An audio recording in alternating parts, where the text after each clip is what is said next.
माज को 2 साल पहले उसकी सालगिरह के मौके पर चचा ने तोहफे में साइकिल दी थी। जब तक वो नई थी बहुत ही खूबसूरत दिखाई देती थी। वो अपने रंग की वजह से चांदी की तरह चमकती थी। उसके हैंडल पर एक बहुत ही खूबसूरत आवाज वाली घंटी लगी होती थी। जब उसे ढलवान पर साइकिल चलानी होती तो साइकिल रोकने के लिए बड़ा जानदार ब्रेक भी मौजूद था। हैंडल के दरमियान अंधेरे में देखने के लिए लाइट भी लगी हुई थी, लेकिन 2 साल गुजरने की वजह से वो बोसीदा हो चुकी थी। अब ना उसकी लाइट जलती थी और ना उसकी घंटी बजती थी। एक दिन माज ने साइकिल को देखा तो फैसला किया कि आज वो इसे अच्छी तरह साफ करके रहेगा। उसकी बहुत ख्वाहिश थी कि काश वो साइकिल पर नई घंटी खरीद कर लगा सके, ताकि जब वो घंटी बजाए तो दूर से लोगों को पता चल जाए कि उसकी साइकिल आ रही है। उसने बड़ी मेहनत से काम किया और शाम के खाने तक उसकी साइकिल नई जैसी लग रही थी। उसकी अम्मी बाजार से खरीदारी के बाद वापस आई और साइकिल को देखा। वो बोली, माज, मेरे पास तुम्हारी साइकिल पर लगाने के लिए एक तोहफा है, जरा देखो तो। वो साइकिल के आगे लगाने वाली टोकरी थी जिसमें छोटी मोटी चीजें रखी जा सकती थी। माज को सख्त मायूसी हुई, फिर भी उसने बड़ी खुशदिली से अम्मी का शुक्रिया अदा किया। फिर उसने अपनी साइकिल पर हैंडल के आगे टोकरी लगाई, लेकिन अब भी उसके दिमाग में साइकिल की नई घंटी ही घूम रही थी। शाम के वक्त माज अपनी चमकती साइकिल पर सवार होकर सैर के लिए निकला। कस्बे के करीब के एक जंगल में से गुजरा। जंगल में स्ट्रॉबेरियों की भरमार थी, बड़ी बड़ी रस से भरी और सुर्ख स्ट्रॉबेरियां थी। माज जल्दी उसने स्ट्रॉबेरी की झाड़ियों के करीब बहुत से नन्हे मुन्ने बोने देखे। वो तादाद में 60 थे और बहुत जल्दी में लग रहे थे। माज उनकी आवाज सुनने की कोशिश करने लगा। एक बोला, हमें बहुत देर हो गई है, मुझे यकीन है हम वक्त पर नहीं पहुंच सकते। दूसरा बोला, मैं हरगिज वो तकरीब नहीं छोड़ सकता। एक और बोने ने कहा, हम सुबह से वक्त का ख्याल करते तो देर न होती। मुझे रास्ता अच्छी तरह याद है, लेकिन फिर भी हमें देर हो जाएगी। अचानक इन नन्हे बोनों की नजर माज की करीब खड़ी साइकिल पर पड़ी। उन्होंने खुश होकर साइकिल की तरफ इशारा किया।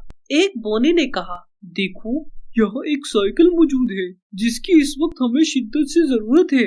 आओ इसे जादू से छोटा कर लेते हैं। तुम सबको बिठाकर मैं इसे तेजी से चलाता हूँ ताकि हम वक्त पर तकरीब में पहुँच जाएं। मुझे पता है कि इसे छोटा कैसे करना है। तमाम बोने साइकिल के नजदीक इकट्ठे हो गए। अभी मास हैरान हो रहा था कि एक बोने ने हाथ में जादू की छड़ी संभाली और जादू करने लगा।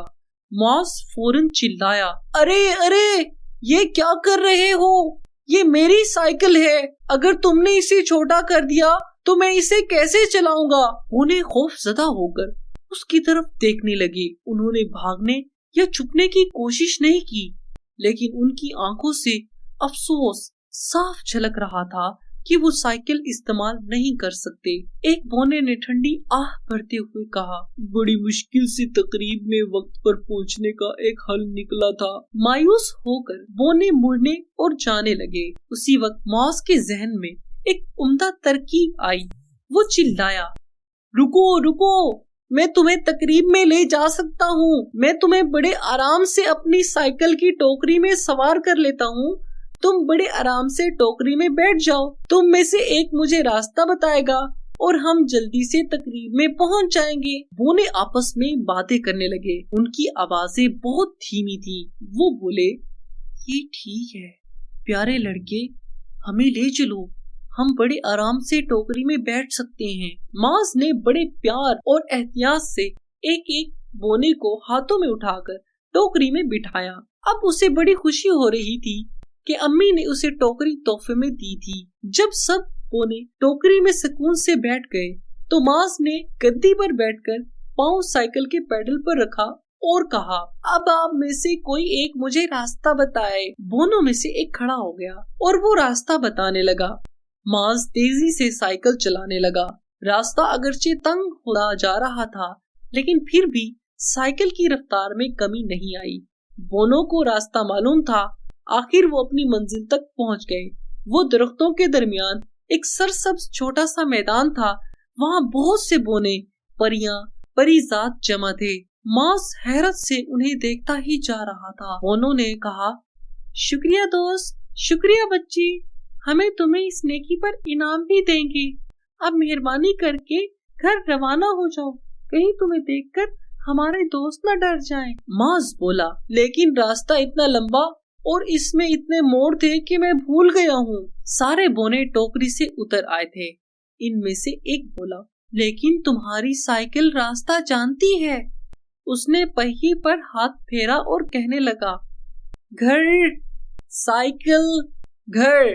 मास ने हैरत से देखा कि साइकिल ने अपना रुख खुद ब खुद तब्दील कर लिया।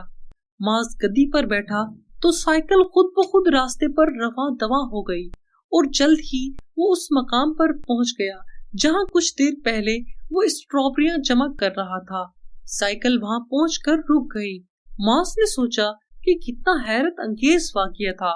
मुझे मालूम है कि मेरी इस कहानी पर कोई यकीन नहीं करेगा, इसीलिए बेहतर है कि मैं किसी को भी ना बताऊं। घर आकर उसने साइकिल एक जगह खड़ी कर दी। सुबह जब वो साइकिल लेने गया तो उसकी साइकिल के पैडल पर एक इंतहाई खूबसूरत और बड़ी घंटी लगी हुई थी, जो कि मास ने कभी तस्वुर में भी नहीं सोची थी। उसकी आवाज इतनी बुलंद थी कि 1 मील दूर तक सुनाई देती थी। उस पर एक रुका बंधा हुआ था जिस पर लिखा हुआ था, 7 बोनों की तरफ से। सब जानना चाहते थे कि इतनी खूबसूरत घंटी मास ने कहां से ली है, लिहाजा मास को ये सारा वाकया बताना ही पड़ा और सबको मानना ही पड़ा, क्योंकि ऐसी अजीब व गरीब घंटी उन्होंने आज तक नहीं देखी थी।